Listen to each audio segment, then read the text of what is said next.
From Wellington, New Zealand to the world, it's the Living Blindfully podcast, living your best life with blindness or low vision. Here's your host, Jonathan Mosen. Hello, I'll talk Apple's new accessibility features and thoughts on their engagement with the blind community. I'll demonstrate Google's experimental music LM, transcribing audio using Microsoft Word, catching up with Hable One, and how do we handle offers of help we don't want. Welcome to episode 230, and there is no area code 230 in the United States at the moment. I think 230 would be a great area code. However, I do have a consolation prize. I think that 230 is a very good time for you to go to the dentist. Why? Because what better time to go to the dentist than tooth hurty? Don't be a bozo. There is, however, a country code 230, and it belongs to Mauritius. So hello to you if you are listening to us from Mauritius. They've just done a census, just like we have here in New Zealand, actually, in 2023. And they found that 1.3 million people live in the great country of Mauritius. And if one of them happens to be you, that is epic. I look forward to hearing about life in Mauritius. Oh, what's that? Someone knocking at the door. It's somebody wanting to tell us about life in Mauritius. We better let them in. Qui manière bon Mauricien, or to say it in English, hi all Mauritians. My name is Laurent. I'm originally from Mauritius, and with today being episode 230, and this being the international dialing code for Mauritius, I just wanted to give a shout out to all my Mauritian compatriots. If there are any of us listening to the podcast, apart from myself, it would be really good to know. Mauritius is a very small island off the east coast of Africa in the Indian Ocean. We're about 2,000 kilometers off the coast of Africa, and we have a population of about 1.25 million. We tend to punch a little bit above our weight in terms of being one of the countries in Africa with the highest socioeconomic standards. And that's definitely something to be proud of. I don't sound very Mauritian. I sound more South African, which is because I lived in South Africa for most of my life and now live in the UK, but keep in touch with Mauritius frequently, often go to visit family. So very much Mauritian at heart and very proud to be so. Jonathan, I also wanted to say thanks so much for the podcast. Such a good idea also to have started the Living Blindfully Plus subscription. And thanks for giving us the opportunity to contribute to your work in doing that. And just wanted to wish you all the best. And I really hope the show goes from strength to strength. Bye for now, everybody. Or as we say in Mauritius, salam. How fantastic was that? Great to get the message, Laurent. Thank you for sending it. You must have been a Boy Scout or something because you were prepared. You got that message in good time for me to play it on episode 230. The third Thursday of May has become Global Accessibility Awareness Day. This is a really cool initiative that has gained a lot of traction over the years. Many of us get invited to events and to talk to media on Global Accessibility Awareness Day, and it reaches a very wide audience. It reaches people who perhaps don't give a lot of consideration to accessibility for the rest of the year. It's also a time, I think, for us to reflect, and I was doing that reflecting when I was sending a post to Mastodon on this subject, because when I think of what it's like to be a blind person in 2023, compared to 1993 even, we have come a long way. When you look at awareness of accessibility from mainstream technology companies, mainstream devices, when you look at the societal change that we've all benefited from in terms of offices no longer being filled with row upon row of paper files that we couldn't access, we've made a lot of progress. That doesn't mean that we should rest on our laurels, of course. That's an interesting expression, actually. What does it even mean? I'll ask the drinker, it'll help, I'm sure. Soup drinker, what does it mean to rest on your laurels?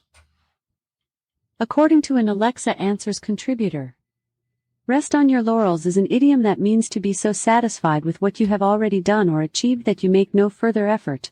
The origin of this expression comes from ancient Greece, where laurel leaves were awarded as a mark of distinction and victory. There you are. So grease is the word on this occasion. Don't rest on your laurels, of course. We mustn't do that. But it's also important to savour the fruits of our victories, I think. Because if we don't realise the progress we're making, we get discouraged. And we are making a lot of progress. So thank you and congratulations to everyone who in any capacity whatsoever helps to make the promise of this technology real. It can sometimes be a difficult and thankless task, but there has been so much incredible innovation in the accessibility space over the years, and we are all the better for it. The work, of course, continues, which leads me to Apple's Global Accessibility Awareness Day announcement, which happened a little earlier than Global Accessibility Awareness Day this year. I guess Apple's media people decided that they would prefer not to get lost in the clamour of Global Accessibility Awareness Day releases that tend to come out now at this time of year, so they went a couple of days early. And we've come to expect this now, and I know there are two schools of thought about this. Some disability activists say, why can't we get some of that prestigious WWDC keynote time? Why is accessibility talk relegated to something else? But there's a counter-argument too, which is that often disabled people are last all the time. Maybe we'll get a little bit of mention towards the end of something, or they'll do a keynote like Google I/O did, and then they will do a follow-up accessibility presentation after the keynote. And of course, Apple does this too, to be fair. They do their big keynote, and then there'll be a range of accessibility presentations. In this instance, though, by going so early, before WWDC, the first announcements we get about the next version of iOS or macOS or watchOS, although I don't think watchOS really figured it all in the announcements this year, are accessibility related. It's refreshing to be first for a change. You will no doubt have heard a lot about these announcements, but let's just recap them, and I might offer a little commentary on those accessibility announcements this year. I was struck by a comment in the opening paragraphs of the release, even before we got to specific new features, which read, Apple works in deep collaboration with community groups representing a broad spectrum of users with disabilities to develop accessibility features that make a real impact on people's lives. I wonder what's prompting them to say this, because there has been a feeling for a while that Apple's the kind of company that thinks it knows what's best for people. And we've seen Steve Jobs in his era commenting on this, that you don't go and ask people what they want, you go and give them something that delights them and surprises them, and all that typical kind of Apple language. And it sounds like there's a signal that Apple's trying to send that they understand the nothing about us without us culture of the disability sector. So with Apple releases, you do have to do a bit of decoding, and if this represents a bit of a cultural shift, then it's a very welcome shift, or should I say a reversion, because I remember when the iPhone 3GS was released with VoiceOver, Apple was, particularly in I believe 2010, very engaged with the disability community. They attended CSUN and had a significant presence there. I do remember them being on the NFB agenda and having presentations that you could attend in 2010, so I presume they were at ACB as well. I don't have any recollections of that. I remember the ACB convention in Phoenix that year, but I can't recall if Apple were there or not. And then it kind of dried up. That kind of engagement with our community largely halted. There are people that Apple talks to behind the scenes, and you'll get tapped on the shoulder every so often, and it's different though from actually engaging with the community in open session. That doesn't seem to happen anymore. Now, I don't subscribe to this view, but if I don't mention it, I know that somebody's going to, so I may as well be upfront with this. Some people will say that one of the reasons for that disengagement was resolutions passed by NFB pertaining to the serious bugs in Apple products. I simply cannot believe that Apple would be that churlish. As purchasers, we absolutely have the right to say when a product is not of the same standard for blind people than it is for sighted people. That is a fundamental act of discrimination. Discrimination doesn't have to be deliberate. It just has to occur. And it is incumbent upon any consumer organization worth its creds to point those things out. And I just can't believe that Apple would be so vindictive as to withdraw for that reason. I am forever the optimist, but I'd like to hope that there will be some meaningful engagement with the wider blind community, because that is the culture that we expect when you participate in this market. When Apple goes to certain geographical markets, they're very aware of the culture there. You would not, for example, market in China or engage with China the same way you would in the United States. And the disability community and its various important subsets are the same. Appropriate engagement is essential. And I think that's one of the things that frustrates so many people, that people volunteer their time for Apple, one of the most wealthy companies on the planet, and yet so many blind people volunteer their time and write down meticulous, extensive bug reports, only to find that the bugs persist, their ability to do their job is affected, their productivity is impacted. We are not talking about trivial things here. We're talking about the ability to use these products as advertised. We're talking about bugs that, were they present for sighted people, would be headline news. I'm not talking about headline news in the tech press.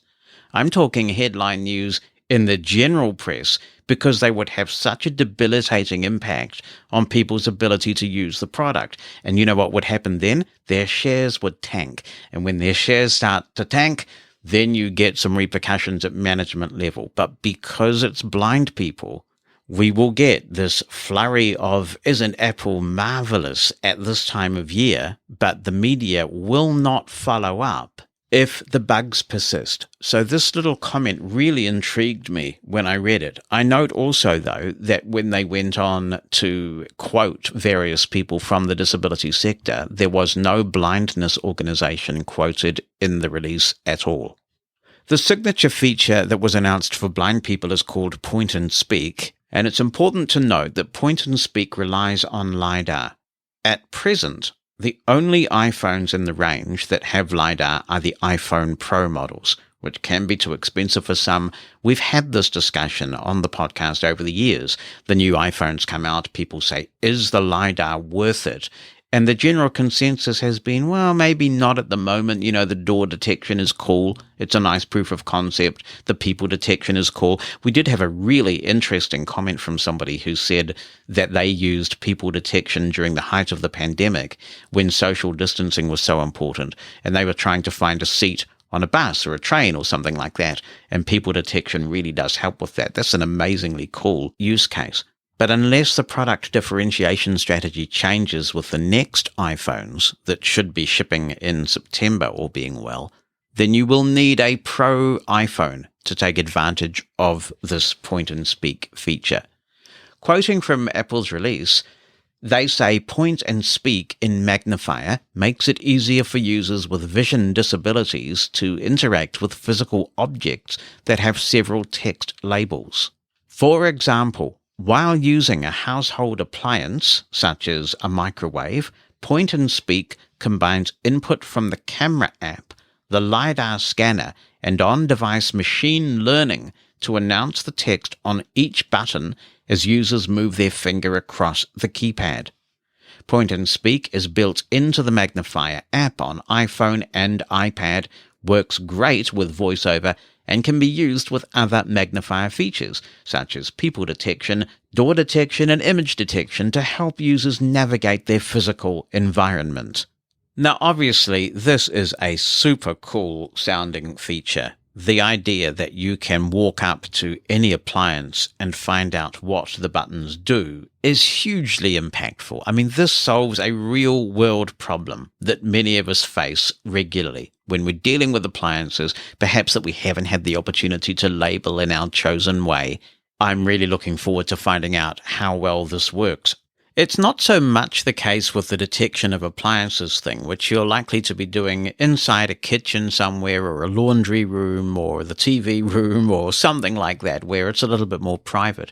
But with some of these other features, like people detection and door detection, I know some people do feel a bit self-conscious and potentially unsafe holding their phone out in front of them to make the most of these features, especially if it's an expensive iPhone Pro device. So I do wonder whether some of these LiDAR features have been a glorious test transmission for the headset, which we are expecting Apple to announce at WWDC this year.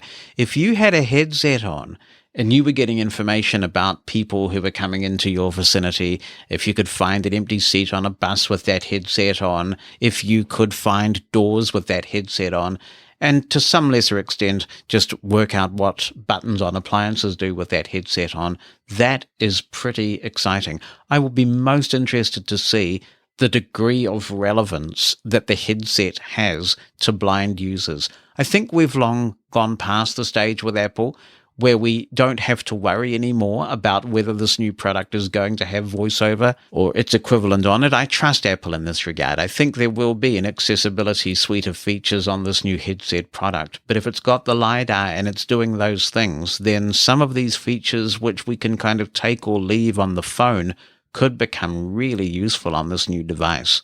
I do feel compelled to observe, though, that this is a little bit of Sherlocking going on in the disability space. If you're not familiar with Sherlocking, why don't I bring the drinker back and ask it?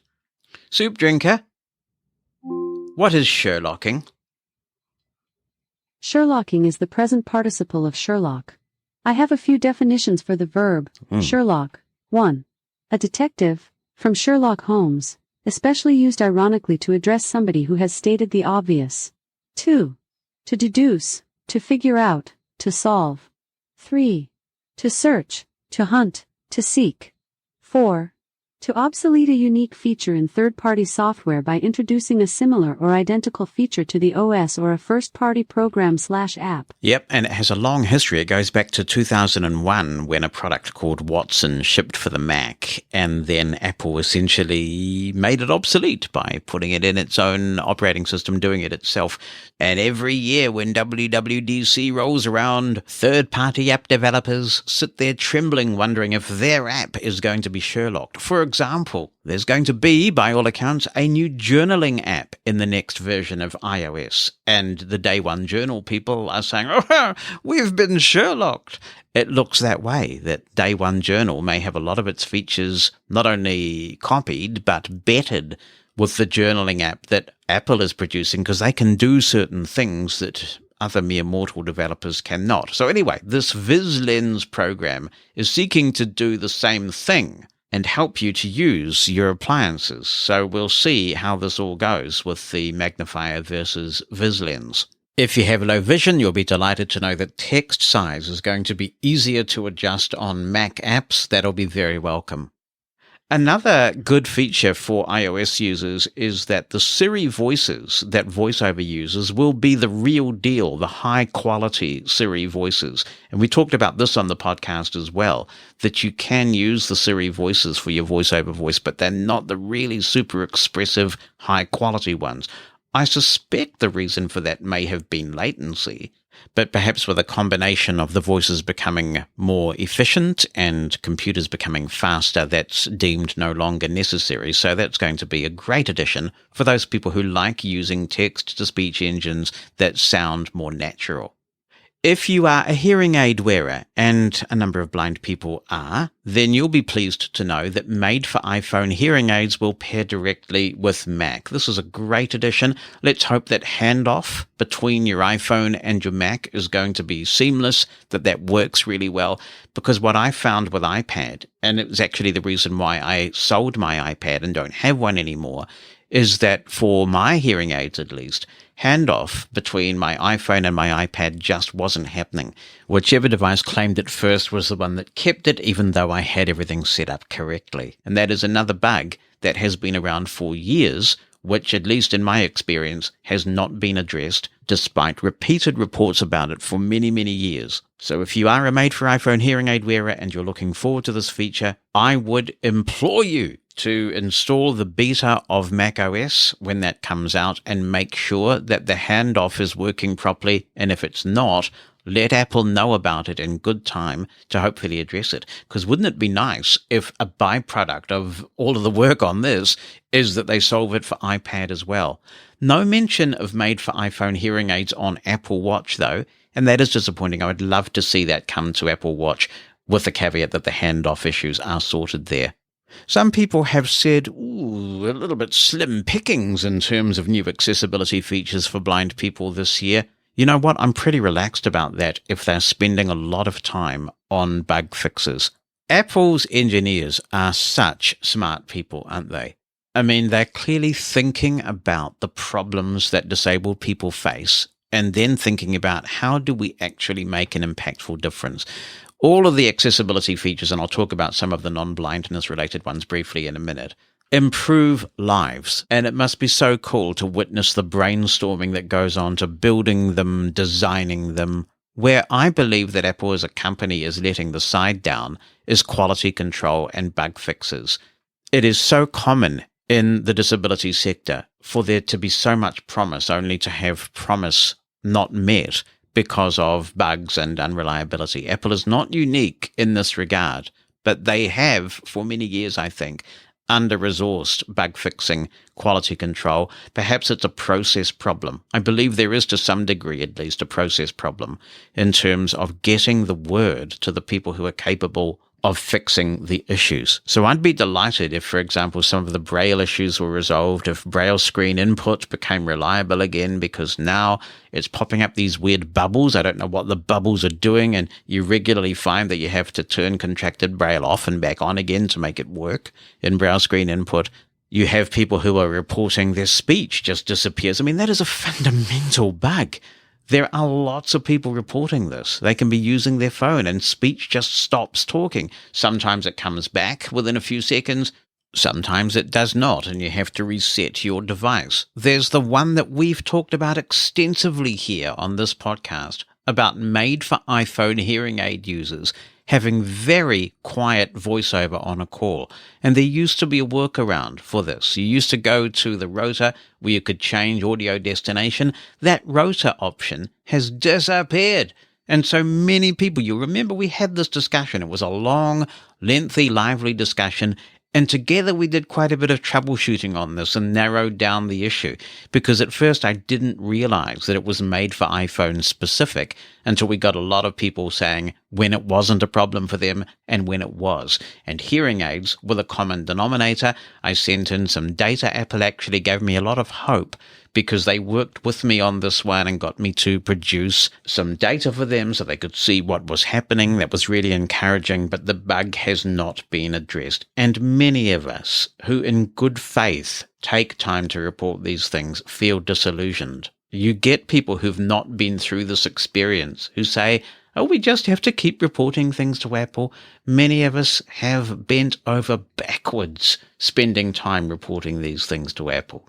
It's the resolution that's the issue. It's not the lack of data about these bugs that Apple has at their end. If those things are addressed in significant number in the next version of iOS, well, I will be happy if we don't get anything significantly new. But also keep in mind that the big feature that got everybody so excited with the current version of iOS was eloquence, and eloquence was not mentioned in the Global Accessibility Awareness Day press release last year. So we're not getting the sum total of new things that VoiceOver can do, or at least we may not be getting that.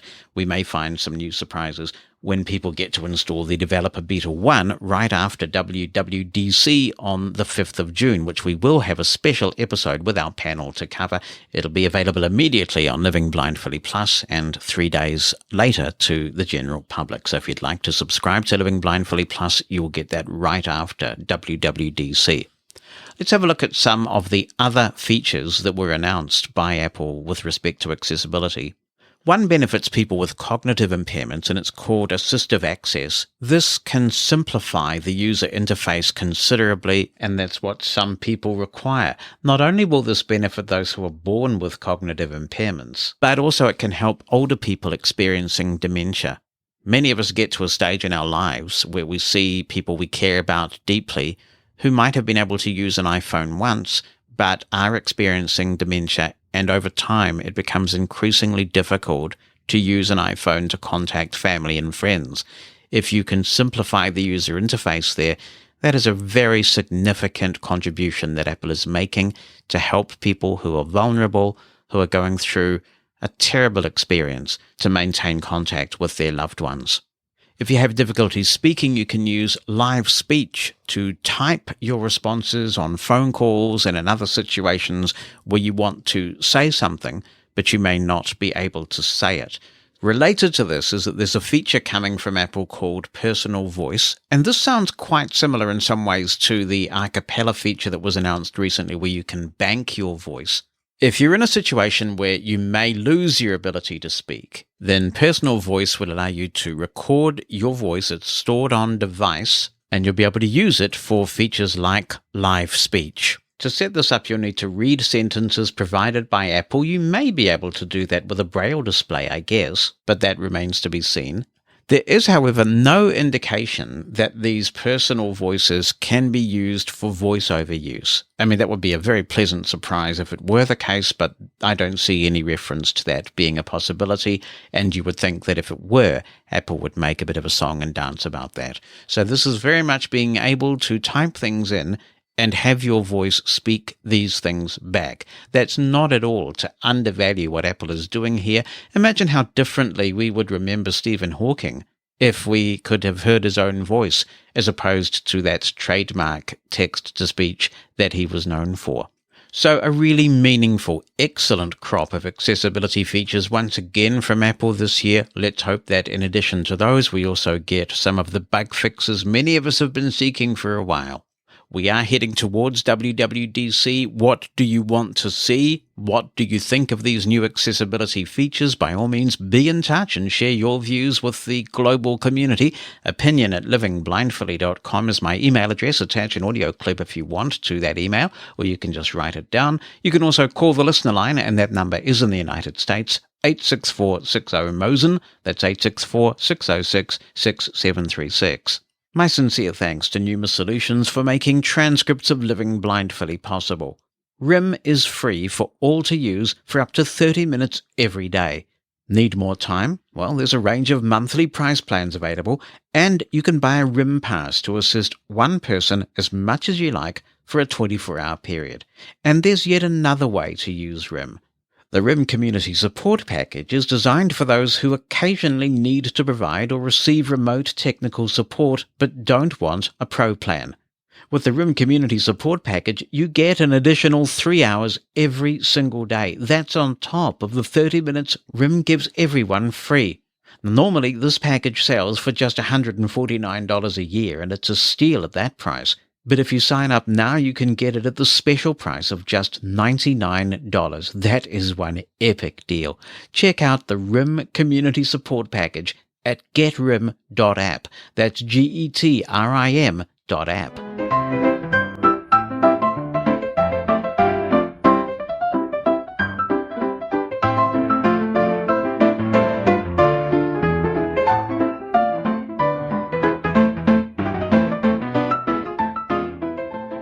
AI is everywhere. We've all heard about ChatGPT and Google Bard. We've heard on this show about ElevenLabs and the way that artificial intelligence can emulate voices, sometimes with stunning accuracy. And what you just heard was artificial intelligence-generated music. I kid you not. It's coming from Google's AI Test Kitchen, and it's a product called Music LM. You may recall that when I was recapping Google I/O last week, where there were over 100 mentions of artificial intelligence in that one keynote, I mentioned Music LM and how intrigued I was by it. But Google was only giving access to certain people, and I pleaded with the powers that be at Google to give me some access so I could show it to you, And I'm delighted to say that my pleas to Google appear to have been heard, because they emailed me and gave me access to this so I can show you what it's all about. You know probably that you can ask ChatGPT and Google Bard to create an image based on a description that you type in.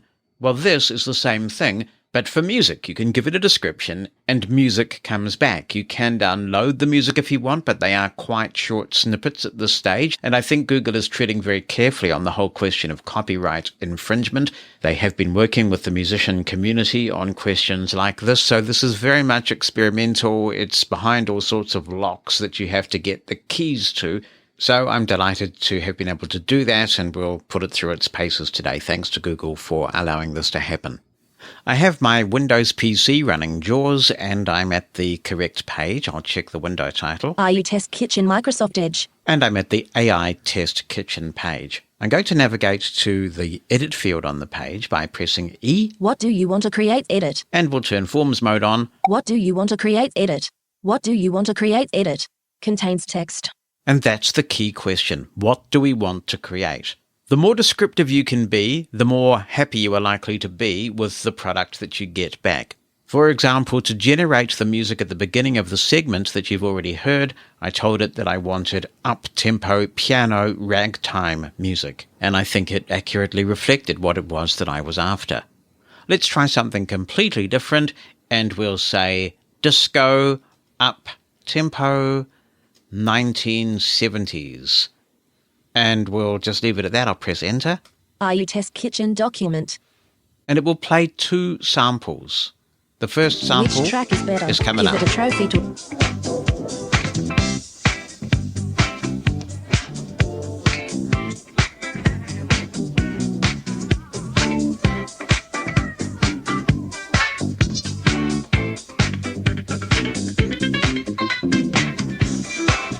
Here's the second sample. Audio. Track 01.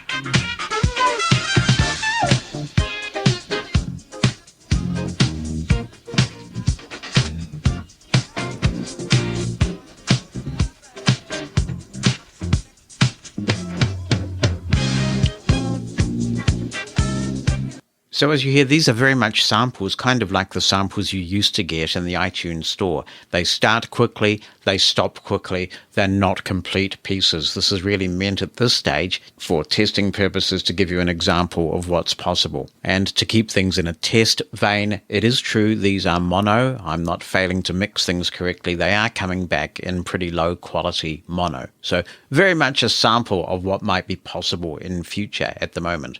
Now that we have these 2 samples, though, we can rate the one that we think most sounds like what it is we wanted. Actually, I think both of these are very good. They sound like something that came out of the 1970s, very disco-y.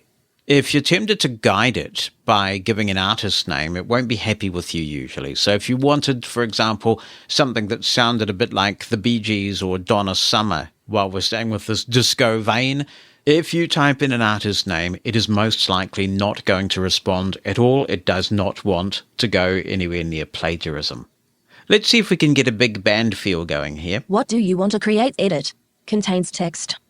What do you want to create? I'll just stop that and start typing in something new. So we'll type big band, comma, swing, comma, up, tempo, comma, happy, comma, bouncy, comma, 1940s. So we kind of get a Glenn Miller feel going here without actually mentioning the name. IU Test Kitchen. We'll press enter and wait for it to come up with its magic.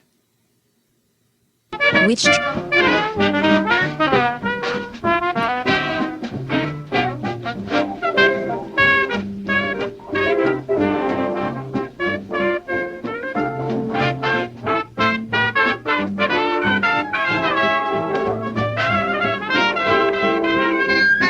Here's the second sample. Track 0.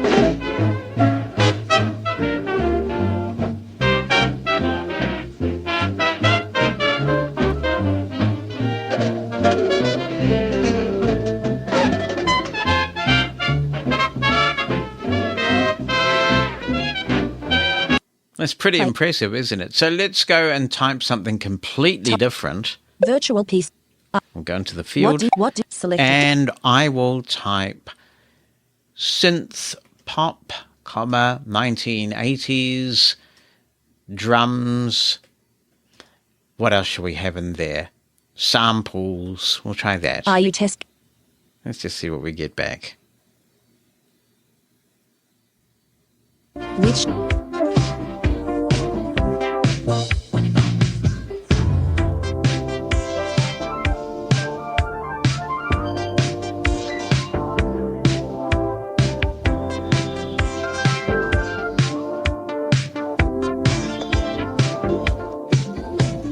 And the second sample, very similar to the first.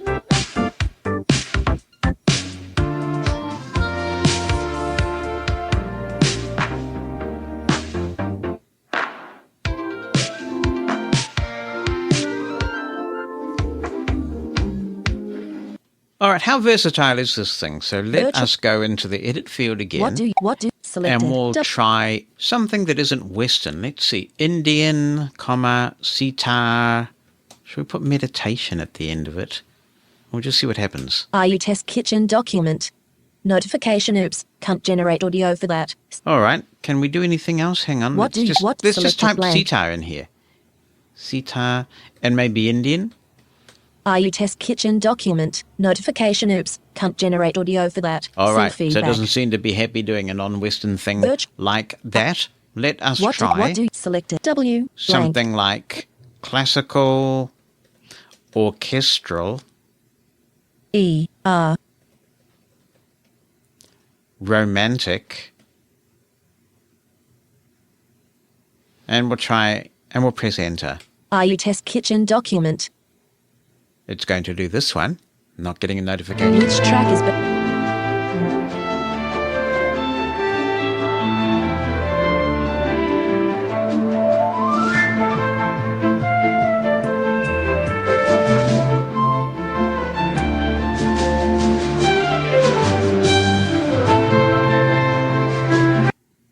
Play audio. Track 01.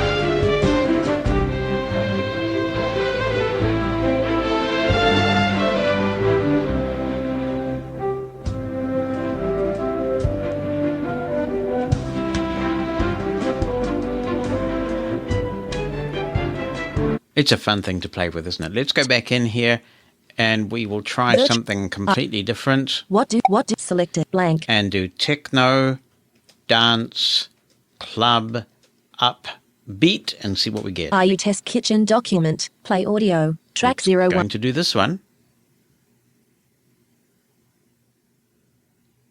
Which track is...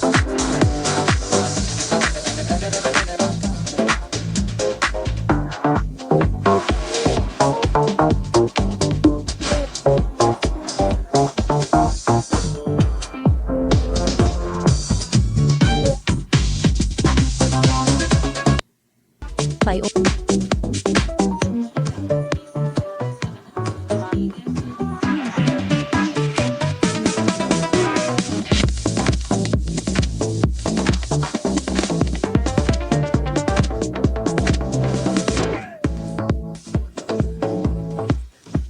You can have plenty of fun with this. And this is the experimental Google Music LM from Google's AI Test Kitchen.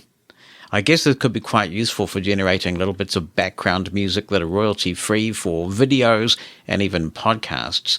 If you get access to this, one thing I have found with JAWS at the moment is that if you want to perform more options on a specific track, like download as an MP3 file to your local device, you do have to turn the virtual cursor off. For whatever reason, when the virtual cursor is on in JAWS, the controls are not visible. So that had me rummaging around the screen looking for a download option for a while because they said you could download it. I couldn't find it anywhere. I found that when turning the virtual cursor off, all was revealed. And so that is the Google Music LM. I will leave the service itself to give us a big finish.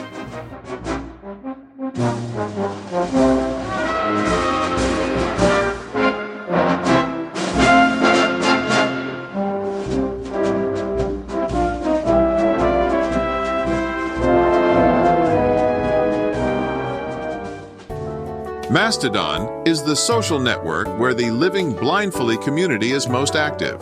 Join us there for conversation about the most recent episode and items of news to help you live your best life with blindness or low vision. All you have to do from any Mastodon instance is follow podcast@livingblindfully.social. That's podcast@livingblindfully.social. This next announcement may only be relevant to Living Blindfully Plus subscribers because by the time this podcast goes public, I think the deadline for submitting will have expired. However, I have also put this out on Mastodon and via our Living Blindfully announcements list, which I hope you're on. You may remember the demonstration of and discussion with ElevenLabs, the voice cloning company that we featured in episode 215. ElevenLabs has reached out to say that they're inviting their blind users to try their new professional voice cloning feature along with access to their creator tier for free. This will create a high-quality voice which ElevenLabs says is indistinguishable from your own. Access to the tier and the voice will be free for the first 3 months. If you find it useful, you can retain access by subscribing to one of the paid plans. I will put a link to this form because it's quite a complex URL in the show notes, so you can go and check that out. Now, just to be clear about what this voice can and can't do, you can't use this as a screen reader voice, but you can feed it text and have your AI voice read it back. This could potentially be very useful for those people who don't read Braille at all, or who read Braille but not at a speed that allows them to read fluently.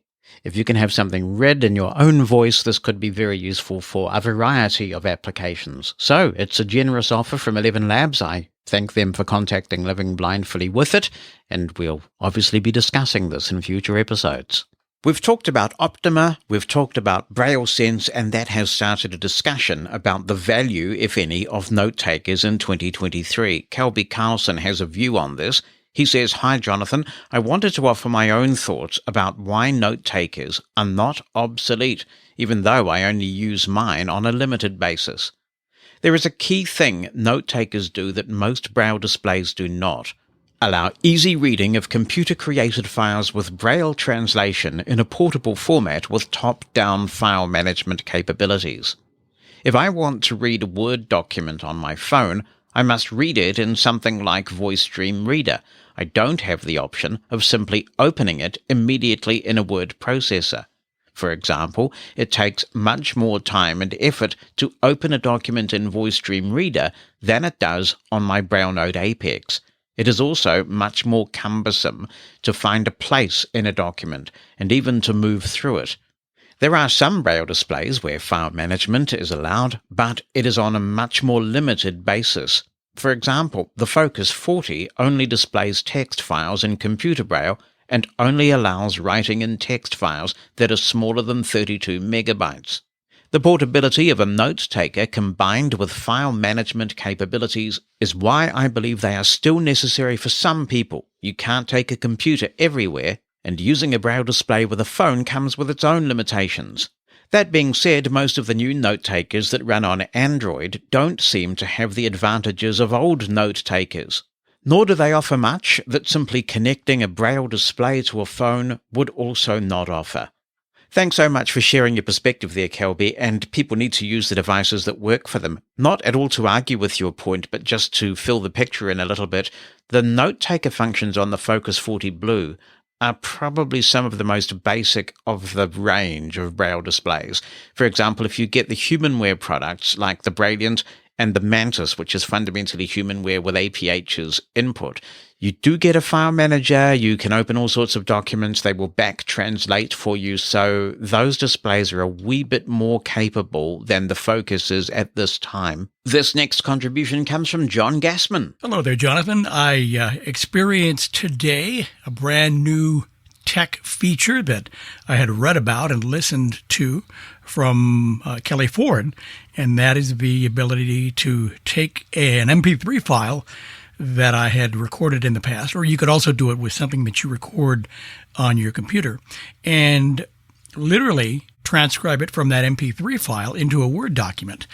I was at my doctor's appointment. I just got my gallbladder removed here a couple of weeks ago, and I was curious to see how it would work. And I record my conversations so that I can go back later on and take notes.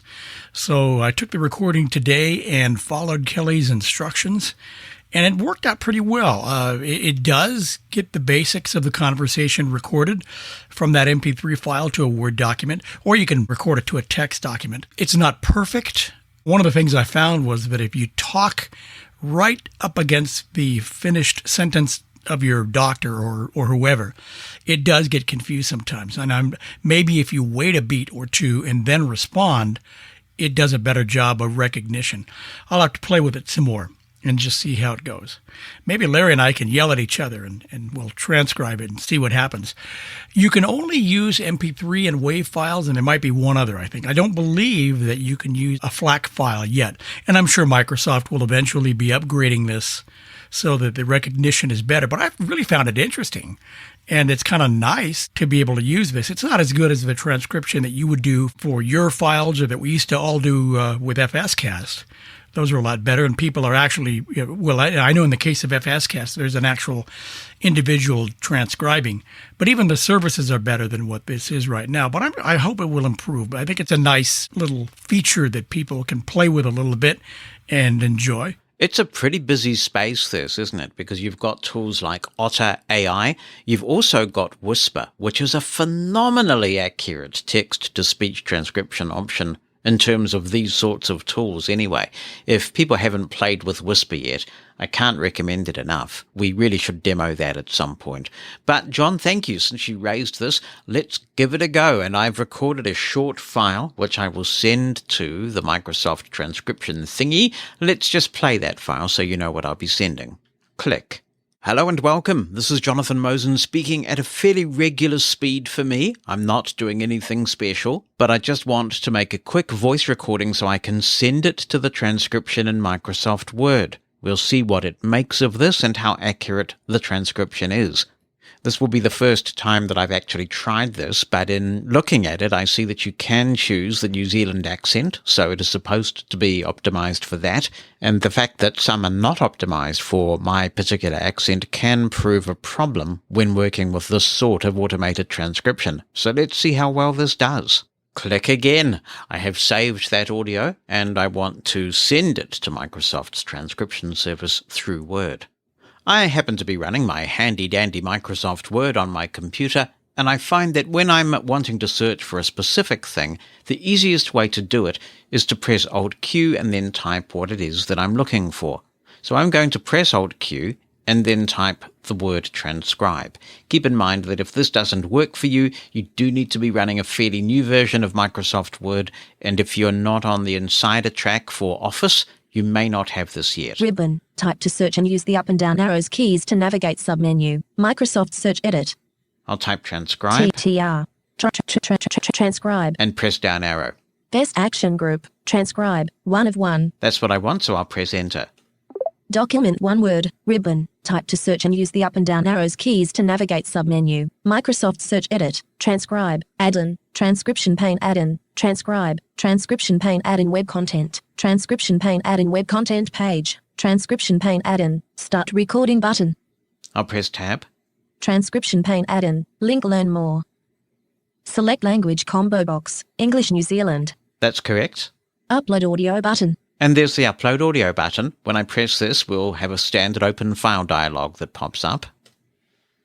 Open dialog. File name. Edit combo. And I will browse to the file that I want to upload. To get there quickly, I'm just going to type a lot of the path into the edit field, which is way quicker than browsing around. And C. Add a special. Living blindfully. And then contributions. Items view list box contribution. And it's right there. Transcription recording.wav. I'll press enter to upload it. Alert, alert, alert. This may take a while. Leave this window open and check back in a bit. Edit.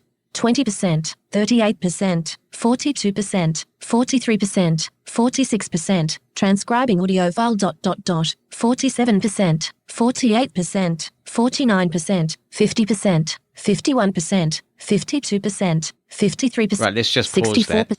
I'm just tapping the control key and we're still getting updates about the percentage, which I will mute from this recording. This is a fairly short recording. It was only maybe 30 seconds long or so it does take a while. But let's see what's here now. blank, blank, blank. Nothing at this point. And the reason for that is that it has returned focus to the document, which is empty, so I need to press F6 to get back to the transcription pane. Transcription pane add-in, transcribe, transcription pane add-in web content, transcription pane add-in web content page, transcription pane add-in. Your transcript is saved. You can close this pane and the document and come back to it later. Okay. Document one word dialog, close button. Transcription pane add-in document. Transcription pane add-in, transcription recording.web link. Transcription recording.web link, playback speed combo box, 1x. Rewind button. Play button. Forward button. So you can play the recording within the transcription pane. Volume button. List, with 3 items, 0 seconds link. 0 second, edit transcript section button. Add section to document button. Add to document button menu. And now let's choose Add to Document. Expanded, context menu. Add to document menu. Add to document context menu. Just text, 1 of 4. With speakers, 2. With timestamps. With speakers and timestamps. Because there's just me, I'll go back up. With just text. And choose Just Text. Leaving menus. Add to document button menu. New transcription button. Transcription pane add-in web content page. I'm going to close this. Upper ribbon. Blank. All right, top. let's go to the top. Audio file. Link transcription recording.wav. Heading level 1 transcript. Hello and welcome. This is Jonathan Mosen speaking at a fairly regular speed for me. I'm not doing anything special, but I just want to make a quick voice recording so I can send it to the transcription in Microsoft Word. We'll see what it makes of this and how accurate the transcription is. This will be the first time that I've actually tried this, but in looking at it, I see that you can choose the New Zealand accent, so it is supposed to be optimized for that. And the fact that some are not optimized for my particular accent can prove a problem when working with this sort of automated transcription. So let's see how well this does. In reviewing this with the Braille display, the whole thing is hyperlinked, which means that if you choose that hyperlink, you will go to a OneDrive page where what you uploaded is available for playback. It is very, very accurate. That's quite impressive. There were 1 or 2 extraneous punctuation marks that shouldn't have been there. I noticed that reading on the Braille display, Microsoft Word is not capitalized, but it's not bad at all. It's not going to replace Hannah, the wonderful transcriber, who knows all our terminology and our lingo and copes with all the different accents from people all around the world, but for certain tasks, it can be very handy, particularly given that it does recognize multiple speakers and it can separate those out. And then you can do a global search and replace. So I've not tried this yet, but if it's saying speaker 1 and speaker 2, then you can give those speakers names just by doing a global search and replace. So a very nice new feature. I guess we'd call this AI as well. Oh my word, it's everywhere. Living Blindfully is the podcast with big dreams and no marketing budget. Oh, dear, dear, dear. This is where you come in. If living blindfully is something you value, we really would appreciate you taking a few minutes to write a positive review of the podcast. Positive testimonials help spread the word and encourage new listeners to give us a try. If you have a moment to give us a 5-star review, we really would appreciate that. Thank you for supporting Living Blindfully. A timely subject, given how close we are to Apple's Worldwide Developers Conference. Lachlan Thomas writes, Hi, Jonathan. For some years now, I've been thinking that it's well past time Apple opened the iOS app platform up. By this I mean that I think it's time Apple allows software developers to distribute and sell their apps wherever they want, not just on the App Store. I understand that Apple have put in place a lot of limitations of what app developers can do with the software they've developed. I understand many of these restrictions are for the good of the user. You don't want someone to run a software program that's going to corrupt system data, expose sensitive information to malicious parties over the internet, or interact with hardware or other software that could be detrimental to the operation of an iPhone or iPad. But in my opinion, some of the limitations just go a bit too far. For example, you can now buy audiobooks from Spotify, but you can't buy them within the iPhone app. You must use the website to buy them. I sometimes use Audible, and I'm not subscribed to Audible's subscription program. I understand that if you are subscribed to Audible, you can buy books within the iPhone app, but I can't do that. Please correct me if I'm wrong about any of this. I don't know about all the limitations Apple has put in place for app developers, but if I understand it correctly, one of the reasons we had this unfortunate disagreement between Apple and FlickType several years ago is because of how Apple limits what developers can do when they're writing their apps. Don't get me wrong, I think the App Store is a great place to get apps on the iPhone and iPad. But why shouldn't Apple allow software developers to sell and distribute software from their own websites or other online resources? I particularly think of iPad users who may choose to replace a laptop computer with an iPad. They should be able to get what software they want from wherever they want. Imagine if Apple made it so Mac users could only download apps from the App Store and nowhere else. People would be furious. In the early days of iOS, I can understand the restrictions Apple put in place, but the iPhone and iPad are mature products now. They've been on the market for quite a long time and are very ingrained into daily life for people around the world. Imagine how much better the iPhone would be if some of these restrictions were lifted. Windows has never had such restrictions in place, and as long as you download software from a reputable source, you'll be okay. If Apple want to combat threats such as malware, maliciously written software, and viruses, all they need to do is implement good protection and security technologies, just as Microsoft has done. Thanks for writing in, Lachlan. I think we may see a little bit of progress at WWDC on this point in some markets. Whether Apple's going to draw any attention to it remains to be seen, but there's increasing regulatory pressure, particularly in Europe, on this point. And word is that Apple may quietly allow what's called sideloading in certain markets. Sideloading is a possibility on Android and has been all along. It allows you to install what you want from any source. Apple has been vociferously opposed to this, and they've put all sorts of messages and opinion pieces and lobbying strategies out there saying how destructive it is. Essentially what they're saying is users cannot be trusted to do the right thing. As you rightly say, this has been a thing on Windows for a long time and from Android since the beginning. The thing is, though, that both of those platforms have a lot more malware and users have their data compromised a lot more often than is the case on iOS. The question then becomes, so if sideloading were allowed, does that mean that iOS would suddenly become a cesspool of viruses and malware? And the answer to that is I don't think that it would, because sideloading wouldn't change the fact that there are some very robust technical constraints put in place in the operating system. This is known as sandboxing. That means that you can only talk to parts of the operating system outside your app, if you are an app developer making one, that Apple allows you to talk to through application programming interfaces, APIs, and other hooks. There are many more safeguards built into the infrastructure of iOS itself than there are in Windows, for example, and I believe that this will, for the most part, keep people safe. The other point, too, is that even with the App Store model, there are dodgy apps coming through, and that's even in an environment where Apple is supposedly manually reviewing and then manually approving each app that goes in the App Store. And there are apps being approved for the App Store that would meet the definition, the legal definition of the term passing off. I think this is where FlickType was so badly damaged, that while Apple was having an argument with the developer of FlickType, very similar apps were being developed and released that essentially impersonated FlickType and tried to take his market share away. And the contention of the FlickType developer, which is a matter I believe is still pending legal resolution, so I have to say this is an allegation, is that there was some punitive tactics deployed on FlickType because the developer wouldn't sell it to Apple. And we covered this way back when this became a thing and work on FlickType stopped. So it is a problem.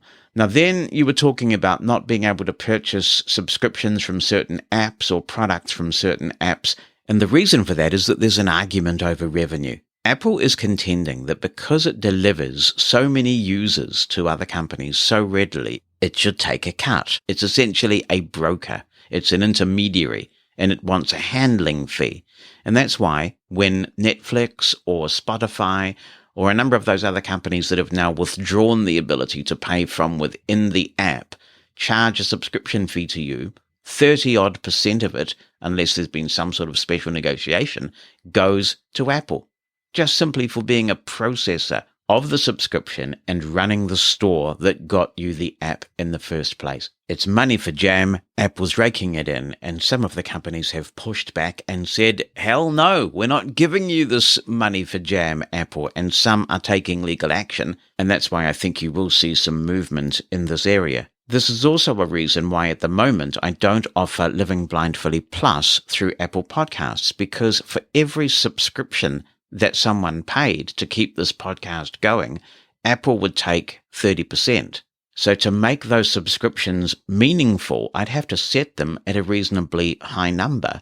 And I'm very grateful for people who subscribe, and I like to set up something that makes sure that the money is actually making the difference people want it to make, to keeping this podcast going and helping with the costs of production, all those things that we've talked about. So I far prefer to work with a provider that is honestly trying to give me the revenue and not take nearly a third of it for doing nothing at all. It's an extraordinary situation. So I think we'll see some change. Whether we will see it in all markets, I guess, remains to be seen. On the other hand, though, I do remember getting my first iPhone, and I was going from the Nokia Symbian platform. And I remember the days where you'd hear about an app and you'd have to search for it on the web, and there would be no single place that was at least accessible. Maybe one or two companies tried in the latter part to create an App Store-like experience, but largely you would go to the website created by the app developer, and then you would download and install the app. And it was a really tedious, cumbersome process. Does anybody remember Nokia PC Suite and all of the hoops that we used to have to go through to install apps? And one of the first impressions that I got when I did move to iPhone, when there had been some browse support introduced and Bluetooth keyboard support, and I thought, yeah, I can use this as a viable tool now. And I moved to it, and I thought this App Store thing is just so seamless. There is one single place to go. You search for an app. If it exists, you download it, you install it. It's so frictionless to buy it, all of those things. So I think there's a lot to be said for the user experience of the App Store and minimizing complexity in terms of where do you find an app. But this whole business of revenue sharing for in-app purchases, subscriptions, that kind of thing, it really is dodgy. So I'd be interested to hear what others think about this. Drop me an email, opinion@livingblindfully.com. Attach an audio clip if you want, or you can write the email down. The phone number in the US, 864-60-MOSEN, 864-606-6736. Last year, we discussed the Hable One, a small controller for use with an iPhone or an Android device, and there are updates. And to tell us what is new with Hable One, I'm joined by Ushman Talver from Hable. Welcome to the show. It's good to have you here. Hi, Jonathan. Nice to meet you. You are one of Hable's founders, is that right? Yeah, that's true. So my granddad was visually impaired. I come from India. And growing up with him, I have seen him as a person with visual impairment. When I moved to Netherlands and I met Freek, we wanted to solve a problem around accessibility. And I had a personal problem, so I shared with Freek. And that's where the idea of Hable was born, actually. Hable then has really taken off, hasn't it? I know you've sold quite a few thousand units and people really appreciate it. I guess that's true, and I think the metrics for us is not about it. It's more about how many lives we have impacted. I take an example of my granddad, and I feel like, okay, if I was able to make an impact in his life, he could do so much more. He was truly independent in his way of functioning or using apps to do things on his own. And if I kind of extrapolate that to the lives of other peoples that we have touched, it's amazing that we've been able to. Yeah, and the feedback we hear from people is also nice. They really feel satisfied and they really feel happy. We have a lot of people whose lives we have changed or transformed, as they say it. So I'm pretty happy with how far we've gone with the community, but there's a lot more to come and we're looking forward to that. And for those who didn't hear the Hable episode we did last year, and people can go back into the archives and hear that, and I was demonstrating how to use it, it is a very small device. You can easily pop it into a pocket, and I know a lot of people do struggle with touchscreen devices. They just find them a bit cumbersome, especially when it comes to actually putting data onto the devices. And so that's the problem that you are fundamentally seeking to solve. That's true. So I think we've been associated as a Braille keyboard, but this is a very hard one to change in people's mind. So it is not a Braille keyboard. It's actually a controller to the smartphone. So it's like a remote for the smartphone for individuals who feel that the touchscreen is maybe difficult to learn when they're experiencing sight loss, or they feel that they're not as productive with the screen and they would like to do a bit more. So Hable can do and help in two ways. It has first the option to help with navigation. And navigation would mean everything from opening an app, navigating or scrolling on an app, to closing an app, doing a task on the app. The second role that a Hable can play in somebody's life is typing. A lot of individuals or our customers, they actually type three ways. They could use speech to text. So they speak out a sentence and it's transformed as a text input. The second is they send voice messages on WhatsApp or Messenger, so that can be done just by a touch of a Hable. So it has physical keys, and when you press on them, you can send a message. And the third is for individuals who might know Braille or want to practice their Braille skills, they could use the controller as well. Right. I see the distinction you're making there. So you really want to emphasize that even if you don't know Braille, Hable still is for you because of the degree to which you can control your device with the Hable. That's true. And I think the example for me is, again, my granddad.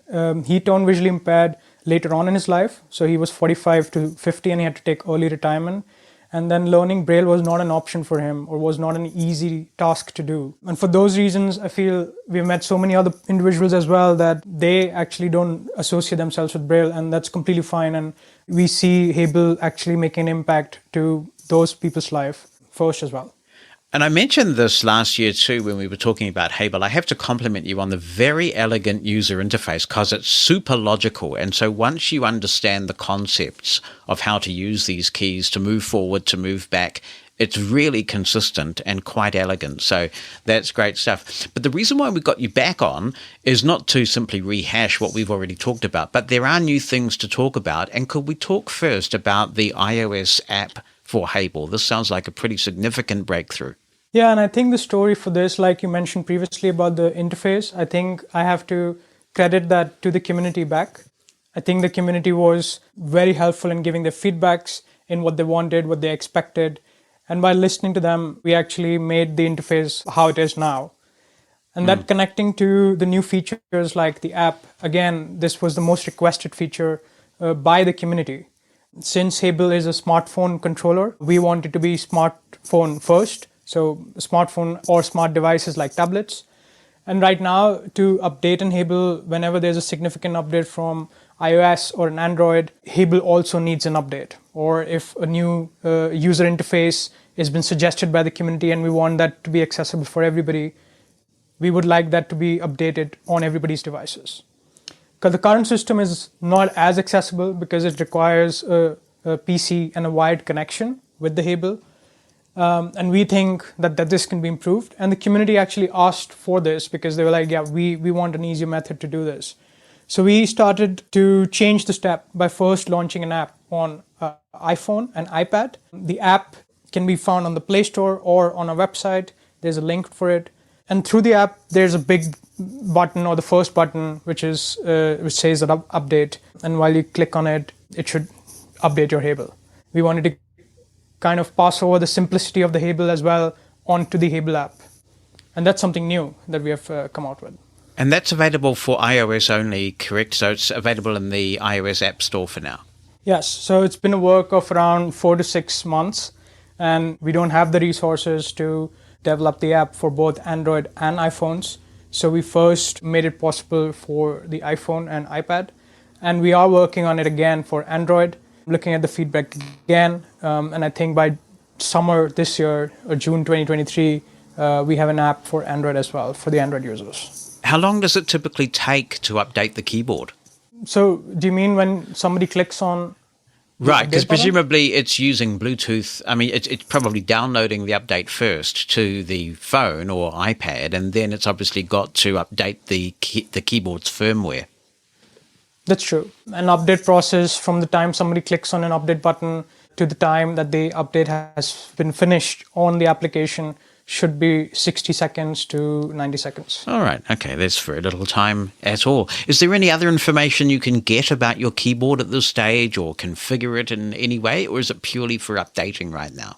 For now, it's purely for updating, but we've been listening to a lot of users and we would be releasing some more things in the Hable. For example, the ability to customize their own keys. We hear a lot of people who don't use the Hable for typing, but mainly for navigation, that they would like it to be more simpler, so they don't want multiple key combinations, and they want even a more simpler Hable, if you may.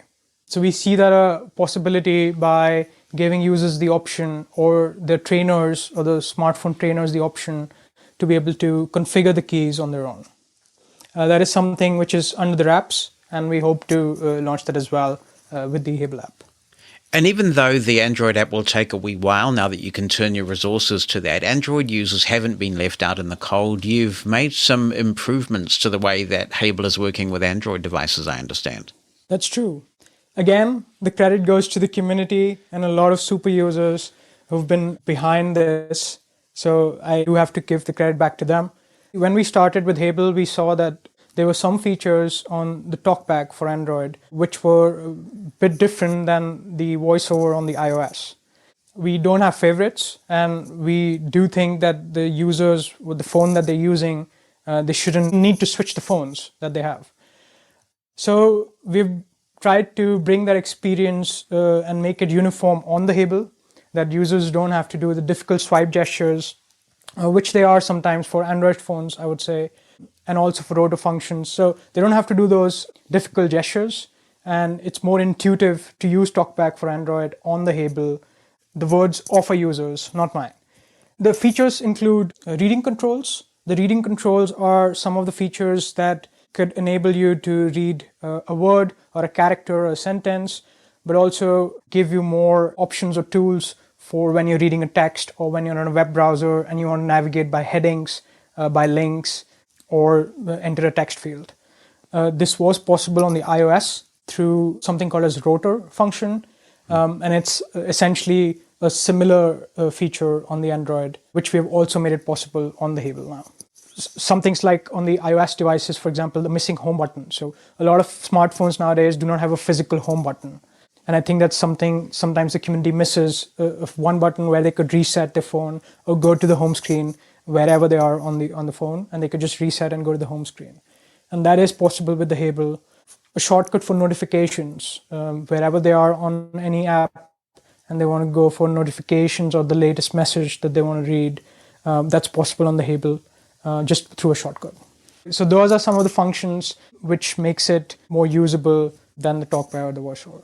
For those people who do know Braille, one of the comments I got back when people had a look at the Hable was, this is a really cool device, but because I have used Braille all my life, what I would like to do, they say, is have a version of the Hable that is lined up like a Perkins Braille style keyboard. So at the moment, you've got 3 keys aligned vertically on each side, kind of like a Braille cell, whereas a Perkins Braille device has 6 keys aligned horizontally. Have you considered alternative iterations of the hardware? I appreciate that manufacturing costs are expensive and the market may not be there for that, but I wondered if that's something you had looked at. I think to understand that, we really have to look at why the Hable exists. So we do understand that there are a lot of controllers or keyboards like Perkins style. And for us, we wanted it to be a more mobile device, a device that they easily fits into a pocket or a purse for a person, something that they can carry easily, which also meant that it can be used with the smartphone. And we are looking at more options, and the future of Hable is actually to integrate the Hable and the phone together. We don't want it to be 2 different devices, but we essentially want to see a controller for the phone, so they can really use the phone using some physical keys, adding more accessibility options to the phone. So going into the future, we don't see ourselves aligning towards Perkins, but adding more support to the new design that we have, more innovative design that we have, and seeing the future go in that direction. Good to know. And how can people find out more information about Hable One? You've got a pretty good network, I think, around the world of distributors now. That's true. So when we started Hable, we developed the product with the community, and then we started shipping them out. And we soon realized that our goals are not only to ship you the Hable, but really to help you in learning the smartphone, or help you in the journey of discovering a smartphone with sight loss. And that's where Hable is right now. So we have a lot of tutorials coming up on our website where there are tips and tricks. And these tips and tricks can be helpful with a guardian or with a friend or with a technology trainer to be able to use those tips and tricks and basically advance on your skills or learn new things on how to use apps like WhatsApp, email, calling app, or a social networking app. And we want to offer this as a service. So we want to offer this free service to all who are part of the Hable community. And we do this through our website. We also have community groups which participants can ask to join by emailing us or contacting us on our website. And we have hundreds of users actually helping each other out with the new problems that they face with the smartphone. And what is the URL for that website if people want to visit? The URL is iamhable.com. So it spells out as I am Hable, which means I'm speaking, because Hable word essentially comes from the word hable, which is a Spanish word. So our website is called iamhable.com. That's brilliant. Well, it's great to see Hable continuing to advance and that you're finding your niche in this market, which is a really important one. So I appreciate you coming on the podcast to give us all the updates. Thanks, Jonathan. Thanks for having me. And for our American listeners, Dennis Long has drawn this to my attention. For the USA only, if you purchase directly from Hable, they're having a summer sale during which the Hable is 43% off. Not too long to run now for this sale. So if you want to take advantage of it, you can head over to iamhable.com/order/United-States. That's iamhable.com/order/United-States. I'll put a link to that in the show notes. Stay informed about living blindfully by joining our announcements email list. You'll receive a maximum of a couple of emails a week, and you'll be the first to learn about upcoming shows and how to have your say. You can opt out anytime you want. Join today by sending a blank email to announcements-subscribe@livingblindfully.com.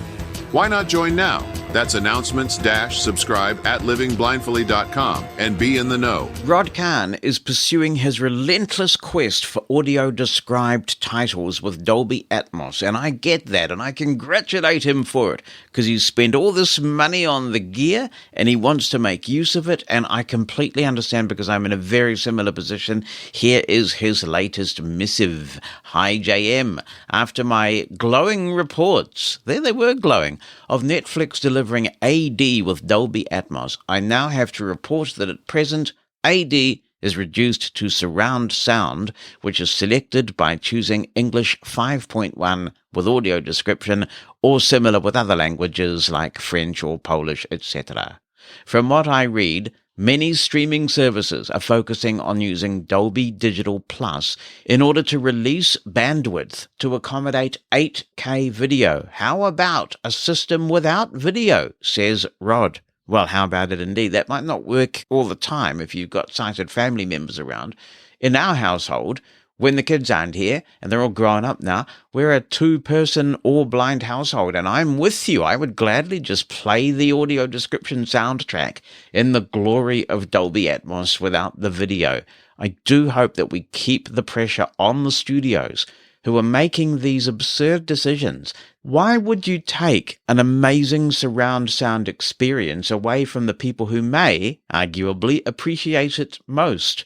I know that people who are advocating on audio description are well aware of this. You may remember we talked to Joel Snyder about it as well, so I congratulate everybody who's continuing to push this along.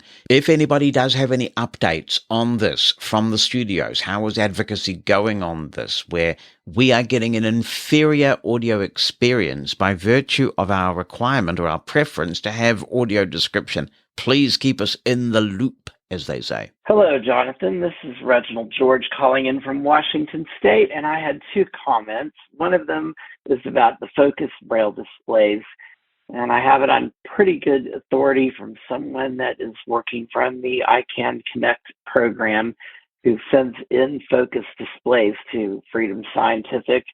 That Freedom Scientific is now sending those displays over to the Netherlands to get repaired when they were being repaired in California. If this is the case, it's really unfortunate. They said that they're taking twice as long to get back, and their consumers are not happy. And I'm very surprised. And they've been hearing the same things about the quality control issues with the repair department. And it's just kind of unbelievable that things have gotten to this state.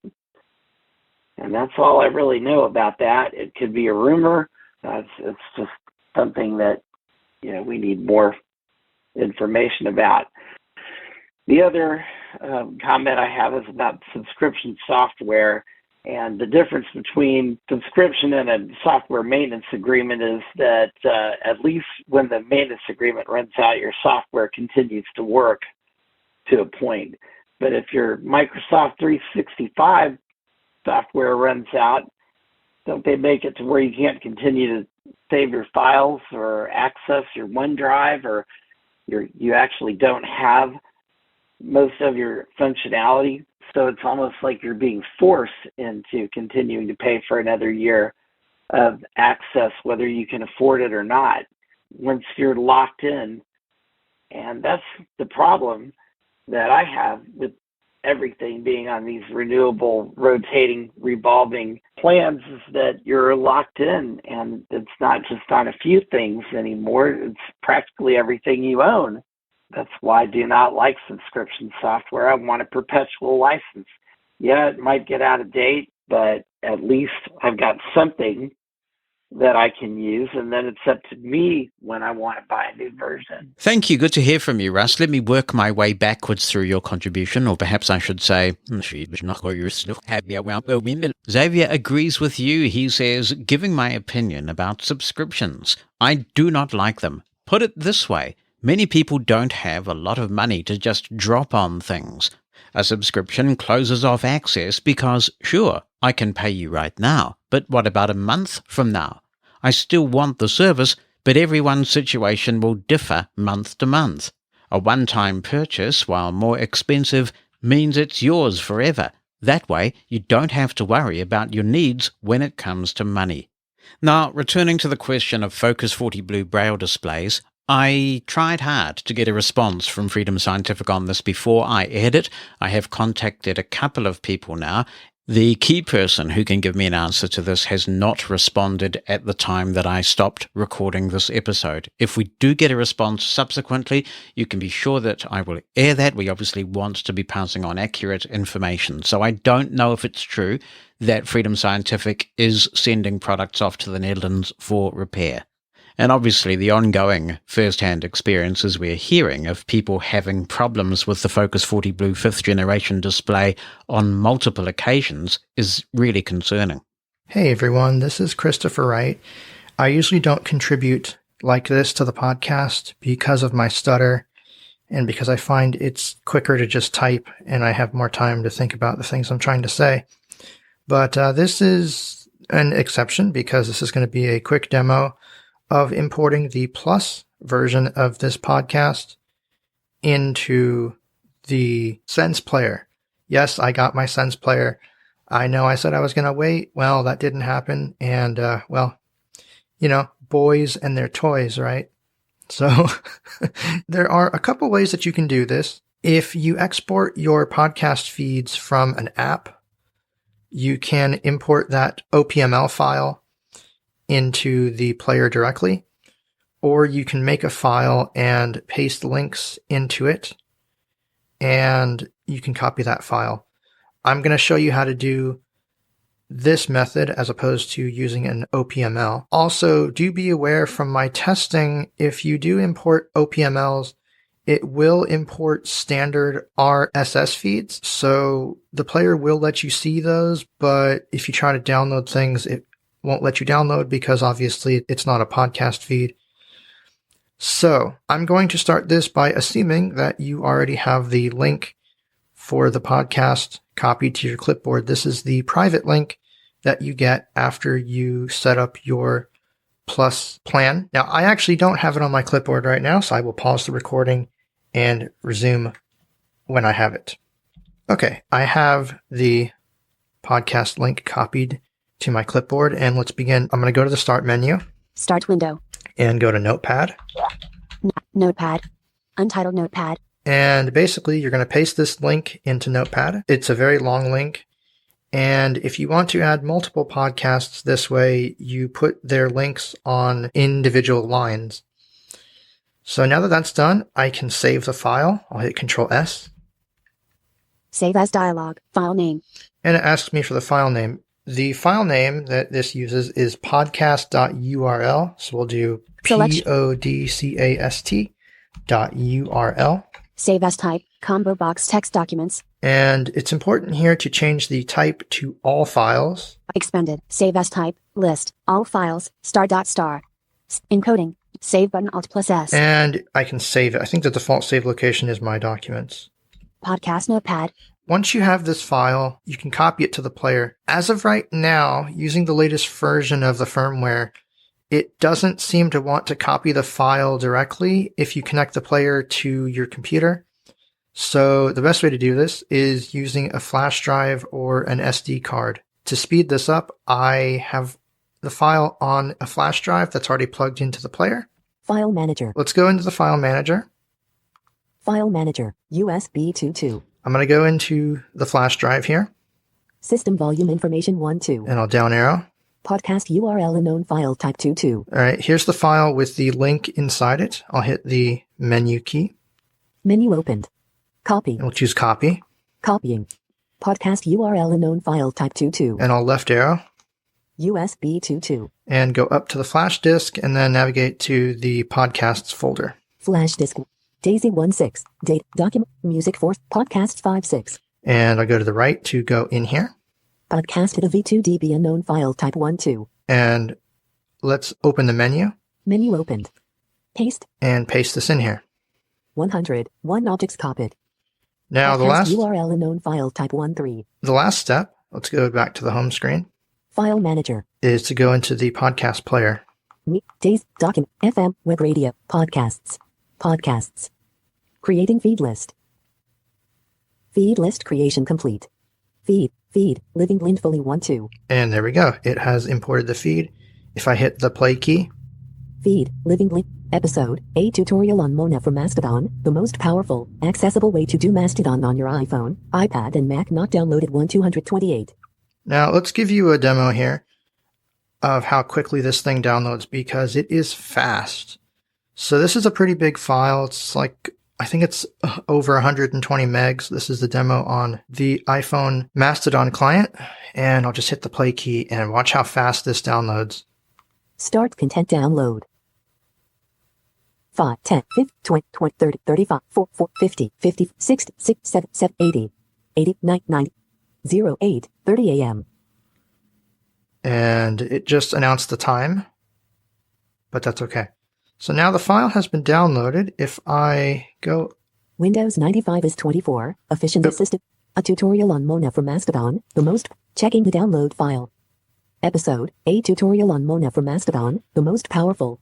File Manager. All right, so let's go back to the home screen and let me talk about some stuff real quick. The podcast app is slightly buggy. If you choose to just download files instead of downloading and playing them, you can't play them once they're downloaded. It just says checking file. That's a bug. Also, if you try to delete a file, it won't delete the file, even though it acts like it does. And the way I found to play podcasts is to go in here. File Manager. Back to Flash disk 12. Back to the flash disk. Daisy 1, data, document, music 4, podcast 56. And I'm going to podcasts. Living blindfully 13. And here's the folder that it creates for each feed. If I go to the right. 6C6F9648 bed. And this is the other bug. It's not tagging the file names with the titles of the episodes. It's using some internal coding. So if you want to play your podcast manually like this is not ideal right now. Just to show you how fast this took, let's show you how big this is. So I'm going to hit the star key. Information dialog. Type MP3 file. And down arrow. Size 137.04 megabytes. So that's a pretty decently big file, and it took about 10 seconds to download. Now, granted, I have a very fast network connection, but the point still stands. The Stream 2 would take like 10 minutes to download this. From what I've heard, the Stream 3 is a little faster, but not nearly as fast as this is. So yeah, this thing rocks. And then, of course, if I hit cancel. 6C6F. From Wellington, New Zealand to the world, it's the Living Blindfully podcast, living your best life with blindness. And there's the file. So that's it. File manager. I'm going to put the player to sleep. And just as a last little tidbit, there was a person asking on the podcast if you could hold the keys to check the time and battery. As of right now, the answer is no. So if the player is turned off or asleep, the answer is no. Anyway, I hope that has been helpful. You guys take care. It's really good of you to put that together for us, Christopher. Thanks for that. And I've also put notes up on the Living Blindfully Plus page where we have some information on subscribing to Living Blindfully Plus in many commonly used podcast apps and devices. Transcripts of Living Blindfully are brought to you by Numa Solutions, a global leader in accessible cloud technologies.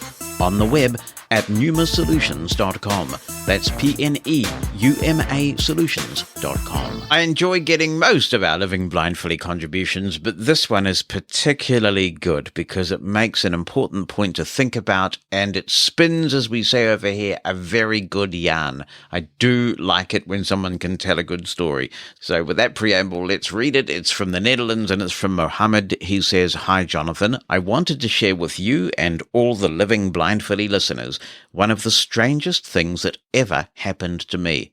I'm sure every blind person, or low vision for that matter, person, has encountered a situation where someone offered them help in a clumsy or downright rude way. I live in Amsterdam, and sometimes, if you're moving through a crowded place, people will grab you and start pulling you along.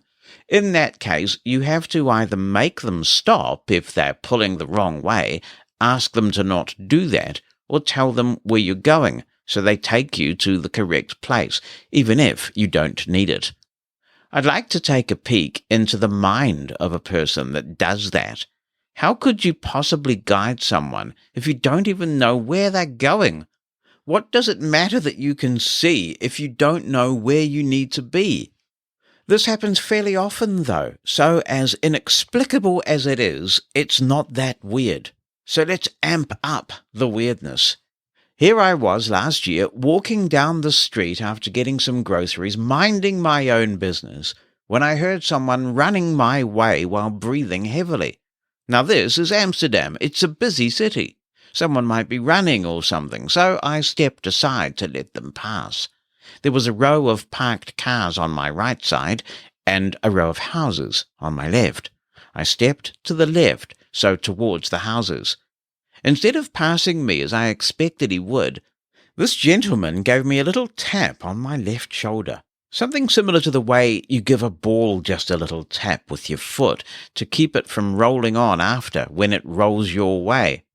I guess he wanted to stop me from walking into the wall, but I wasn't moving towards the wall, I just stepped aside.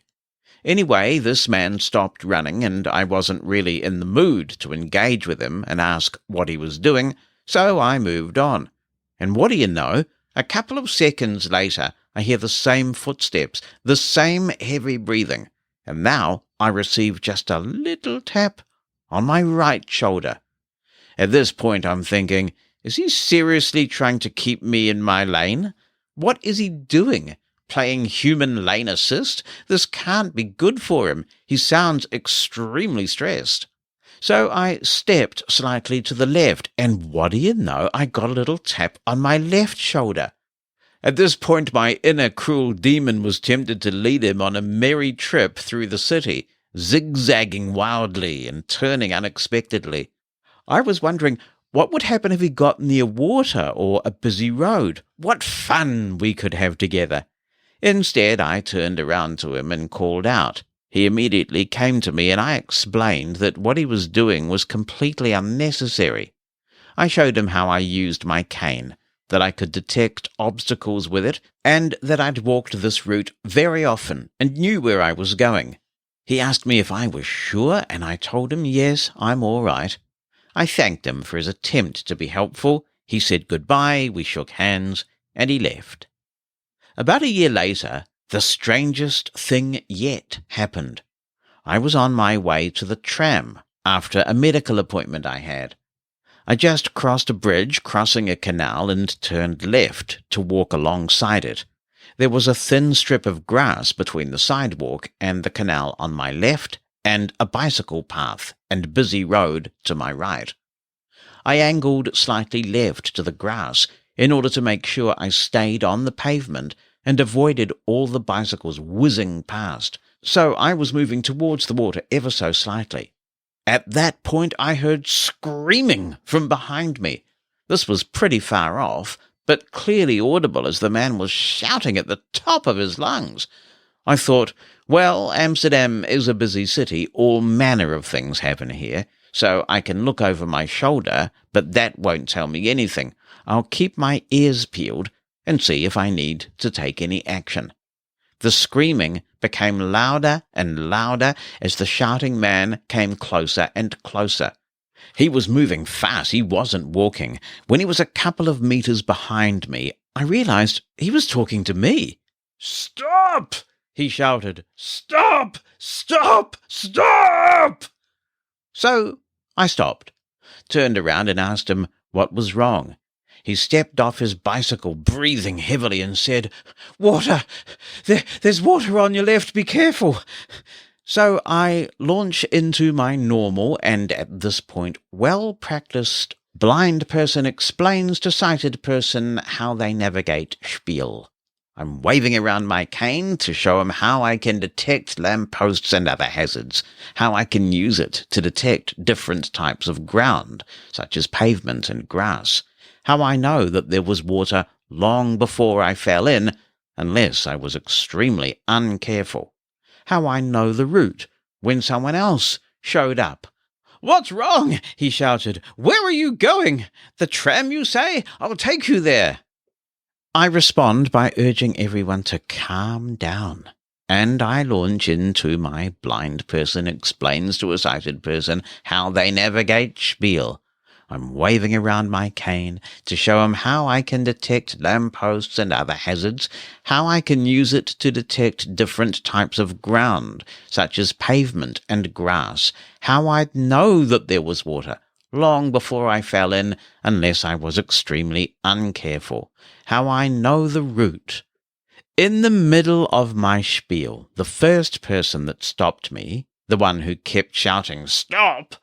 took a couple of steps backwards and burst into tears. This is not subtle either. He was standing there sobbing.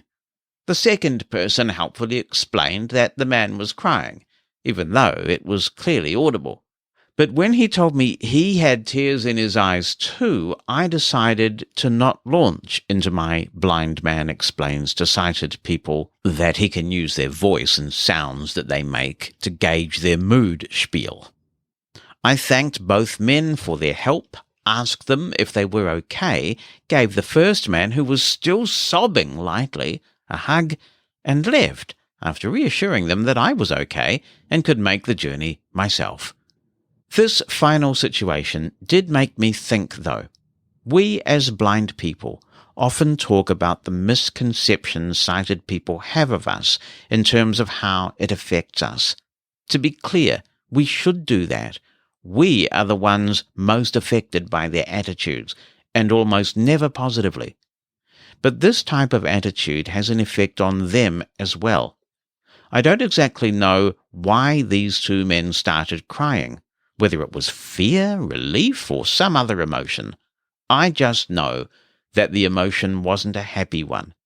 It was a reminder to me that even though I'm sometimes impatient with people offering me help when I don't need it, or start, quote, helping, unquote, without asking me if I need it, or compliment me for some mundane thing, thereby showing extremely low expectations, or any of the things we regularly complain about in our community, there's usually a well-meaning person doing that, and perhaps a bit of patient explaining will set them straight. I, for one, have locked away my inner demon in a slightly more secure location where he can rail and plot, but only escape when something truly horrible happens, such as outright discrimination or hate. That is a brilliant message, Mohammed. Thank you so much for sending it. I was going to craft a response to it, but then I remembered that back in 2014 on my personal blog, I wrote a post called When Should We React? When Should We Let It Go? And it's still out there. And it did generate a bit of controversy, and I'll talk about that controversy in a little bit. But I will read an abridged version of that post. If you want the full thing, you can go and look it up on the mosen.org website. But it goes like this. I'm not discussing clear breaches of the law, such as when you're denied a table at a restaurant because you have a guide dog. That one, to me at least, requires you to take a stand. In this instance, I'm talking about how we as blind people react to individual sighted people who are not an authority, who may approach us or say things to us in a manner we find objectionable. I could give you many examples from my own life experience to try and get my point across, but here are a couple that are uppermost in my mind as I write this. A couple of years ago, I was walking to a restaurant with another blind person whom I didn't know particularly well. We were about to cross a busy intersection and a member of the public came up to us and said, "Let me help you," grabbing my companion by the shoulder. My companion angrily shook off the woman offering assistance and said, "Don't you dare put your hands on me." The member of the public was clearly quite distressed, saying she meant no harm and was just trying to be helpful. At that point, I introduced myself by name, thanked her for her help, and said that if she wouldn't mind assisting us, that I could take her arm. That way she could walk ahead of me. My companion knew the area and we probably didn't need the help, but what was to be gained by offending a well-meaning member of the public? We got across the road, she asked me the usual questions I get in the States about where I got that funny accent, and she left, apologizing once again for upsetting my companion, but saying she knew better what to do next time. I'm not oblivious to the argument that there comes a point where you just get sick and tired of being pushed and shoved, that you just get fed up with having to be some sort of goodwill ambassador for the blindness cause all the time. I've been there, having had days when I've handled situations poorly for no other reason than I'm human and was having an off day. But let's face it, blindness is a very low incidence population, and the majority of blind people are senior citizens who may not be seen out and about unaccompanied very often.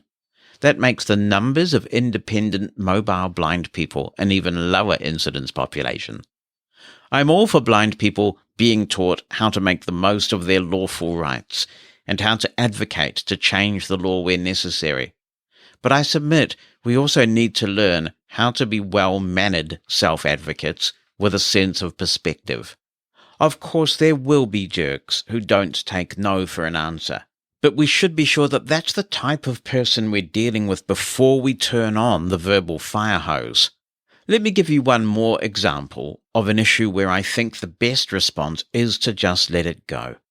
I once encountered a member of the public who told me quite unsolicited that blind people have no business being parents. I was sitting with one of my kids at the burger joint, and this guy just came up to me out of the blue and told me this. I can't deny it really pushed a button internally. Yeah, okay, I found it incredibly offensive actually, but what kept me together was that I knew my highest priority in this encounter was my son. So I simply thanked the guy for his input and respectfully requested that we be able to get on with our lunch in peace. My son and I then had a discussion about how some people didn't know how cool it was to have a blind dad, and that satisfied him. What would have happened had I chewed the guy's ear off, as I was so tempted to do? Would it have changed his mind? I very much doubt it. The guy didn't approach in curiosity with a series of questions. He approached with his mind made up that I was incompetent. It would have upset my son, and it would probably have caused a public scene. And in the end, for what? In the wider scheme of things, what does it really matter what this ignoramus, who was clearly rude for thinking he had the right to come up to me and say such a thing unsolicited, thinks?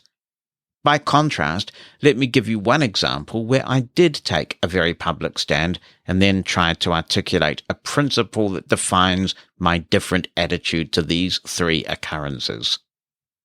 When my oldest daughter was quite small, I was required to speak at a conference as the then president of New Zealand's consumer organisation, and my daughter came with me for the trip. When we got on the plane and I'd ensured she was securely strapped into her seat, a male flight attendant came up to me and said, "Mr. Mosen, because you're blind, we're going to have to sit your daughter with someone who can help her in the event of an emergency." I was absolutely flabbergasted. We'd flown together before, and I'd never been challenged in this way.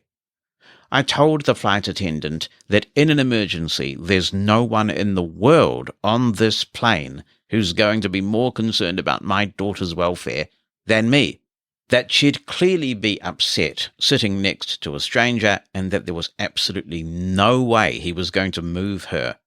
I asked him to name the regulation which he felt entitled him to do this. I told him we'd get off the plane rather than be separated. The whole plane had fallen silent by this point, and to my surprise, the passengers started applauding. At that point, a female flight attendant, who said she was a parent herself, intervened, told the guy he was out of line, and the plane went on its way.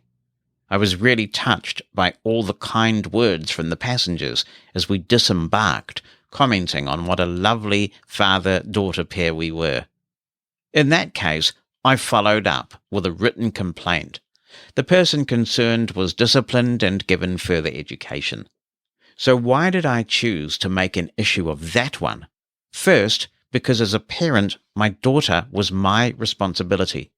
Second, because this was in relation to a public service where the individual had no legal grounds to do what he was doing. To let this guy get away with it would have set a shocking precedent. Third, there was a whole plane load of people who needed to understand that blindness didn't equate to being disqualified from exercising one's obligations as a parent. We're not, in this instance, talking about one guy without influence. As in the previous example, we're talking about a guy in a position of authority and a plane load of passengers, at least most of whom I would like to think were reasonable people.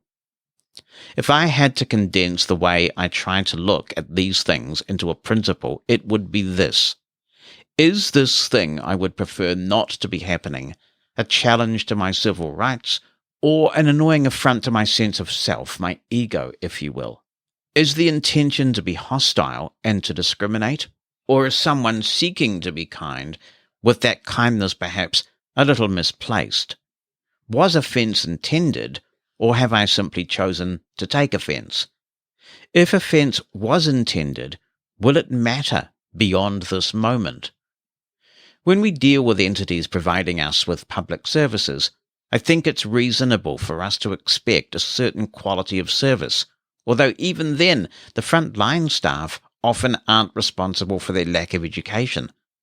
But when it comes to individual members of the public, most of them want to be helpful, and really the small number who are deliberately obnoxious are of no consequence. We may get some sort of temporary satisfaction from humiliating them, but there's a longer-term dignity that comes from being the bigger person. More important, if you let people get under your skin, in the end, you're the one who suffers the most. I've seen blind people who almost seem in a constant state of warfare with society in general, and sighted people in particular. And when you view the world like that, you're expecting confrontation. You're primed for it. Therefore, you attract it. For those interested in further reading on this topic, Kenneth Jernigan wrote a brilliant piece called Don't Throw the Nickel. I'll stop reading the post at this point, but Don't Throw the Nickel was originally part of one of the Kernel book series that NFB used to put together. They are great books. And it also formed the part of Kenneth Jernigan's, I believe, final banquet speech in 1997, which was called The Day After Civil Rights. And that was at the convention in New Orleans, which I had the privilege to attend.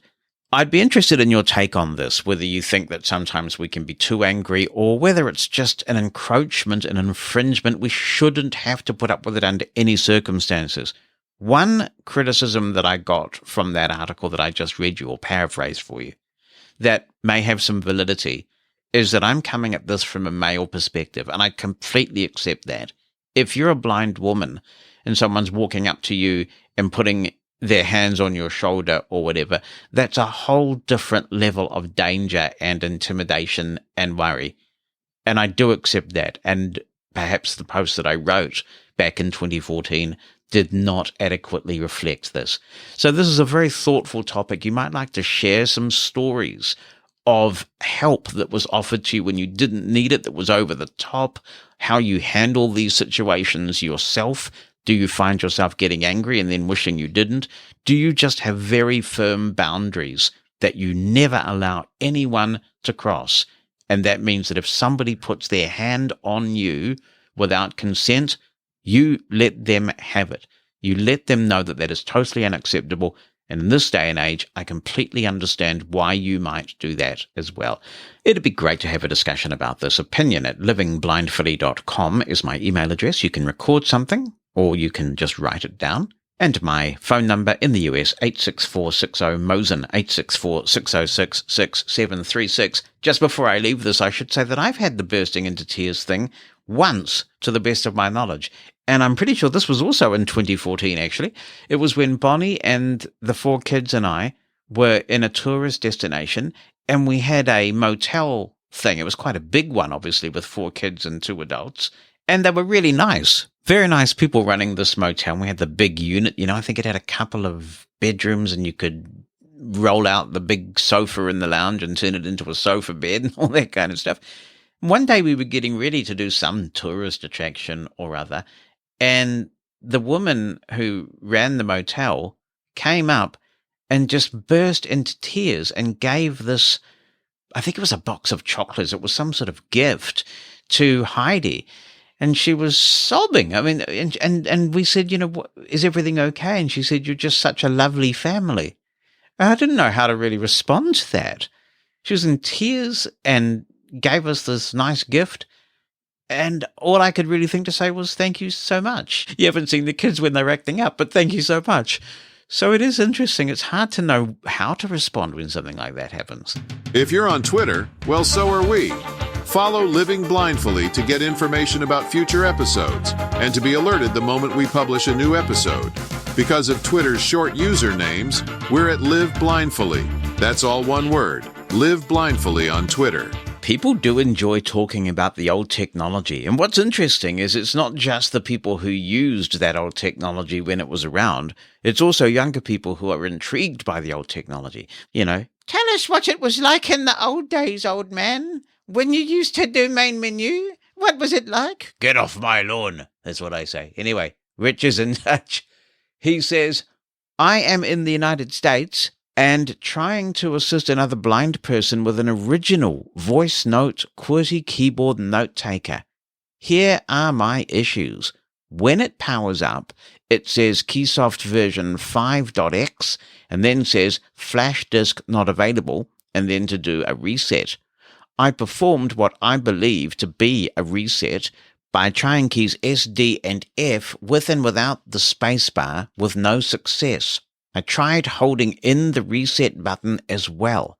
I tried with keys J, K, L as well with no results. Any thoughts Also, is there somewhere I could get hold of the Keysoft software to reload the thing? Thought I would run this past you since you have so much knowledge of prior technology. Wow, Rich. I was the product manager for that thing, and you have gone through all the things that I would remember to do, holding down those different key combinations.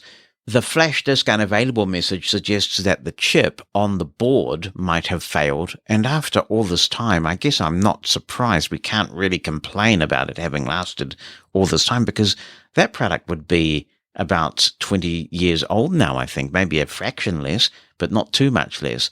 So I think you've done all that you might do, but I will put this out there in case I have forgotten something. It was a very, very long time ago, that I was the product manager for that. So if you've got any ideas for Rich, be in touch, opinion@livingblindfully.com or 86460-MOSEN. And of course, since that was released, Humanware, or Pulse Data International, as it would have been when that was released, has been through so much change. Of course, it was a New Zealand-based company then. It's now based out of Canada. Man, I would be surprised if they have those original builds, but you never know. Could be worth contacting them and finding out. As you may know, if you've been listening to the podcast for a while, before we changed from Mosen at Large to Living Blindfully, we had a jam jingle package. It was good, and it's something that you don't hear in podcasts that often, so it was a point of difference when we did this. Now, Matthew Whitaker is writing in on this subject and says, "Hello, Jonathan and all Living Blindfully listeners. First of all, I just wanted to say congrats, Jonathan, on a switch over to Living Blindfully. I'm super happy and proud of you." Well, thank you, Matthew. Glad you're still here. Loving the new name, he says. I have a few questions regarding choosing jingles. Would love to hear what everyone thinks about this. Do you think it's necessary to keep the melody of your jingle the same or vary it up? I'm thinking about starting a podcast when my schedule is less crazy and was thinking about this and thought I would ask all of you. I'm planning on making jingles of my own in Logic Pro and getting some custom ones from Jam Creative Productions. Totally recommend checking them out for those who haven't already. Also, for those who have used Jam Creative Productions before, what was the process like when choosing pre-made jingles to redo the vocals over? Does it matter if you choose jingles from a package or choose ones from various packages? Hope to hear from all of you soon. Keep up the amazing work, says Matthew. Thank you very much, Matthew. I appreciate you writing in. Jam will happily do resings for you of anything. If you want to focus on a particular package, they will do that. When I did the Mosen Explosion jingles back in 2009, I wanted a pick of various jingle packages that resonated with me over the years and that I thought would fit with the kind of music we play on the Mosen Explosion, now on Mushroom FM, still going strong. And they were happy to do that. They were just happy to do individual resings of different cuts from different series. They are amazing to work with, and they really are keen to make sure that you get satisfaction. Sometimes they'll come back to you and ask you how you want certain things pronounced, because obviously it's a pretty expensive process to re-sing these jingles, and they only want to do it once and ensure that you're happy. So good luck if you do that. Byron Sykes is in touch. He says, Christy is getting into rowing and fitness. This is her second year in the local adaptive rowing club in Louisville. Today, she downloaded an app to help use her ERG. She's thinking about getting an Apple Watch, but wants more than a grumpy Samantha voice. Look, isn't it interesting that voices are so subjective? I completely agree with you. Samantha does sound grumpy. She makes good morning sound like a declaration of war. And yet there are so many people who use that Samantha voice, including Bonnie. Drives me batty. Anyway, Byron says, are there more voices on the watch like the iPhone? Yes, there are now, Byron. You used to have one voice per language, but now you can choose from a range of voices. You can even have Alex on your Apple Watch if you want. So I feel confident that Christy will find something on her Apple Watch that will suit her preferences. Our time's almost up, but we've just got one contribution that's coming in now. Let's just get that into the system here. It's hot off the press, actually. It just came in while I was recording. Hi, Jonathan and Living Blindfully listeners. It's Samantha speaking. I heard what you said on your podcast about me. I am not grumpy. I am never grumpy. You're a big meanie. That's what you are. And I'm gonna sue you. Just you watch. But for now, good. Bye. Grumpy? Me? Ha. Oh my goodness, I seem to have touched a nerve there. I'd better go. Thank you so much for your great contributions this week, for your subscriptions to Living Blindfully Plus, and for just generally being awesome. Remember that when you're out there with your guide dog, you've harnessed success, and with your cane, you're able. If you've enjoyed this episode of Living Blindfully, please tell your friends and give us a 5-star review. That helps a lot. If you'd like to submit a comment for possible inclusion in future episodes, be in touch via email. Write it down or send an audio attachment. opinion@livingblindfully.com or phone us. The number in the United States is 86460-MOSEN. That's 864-606-6736.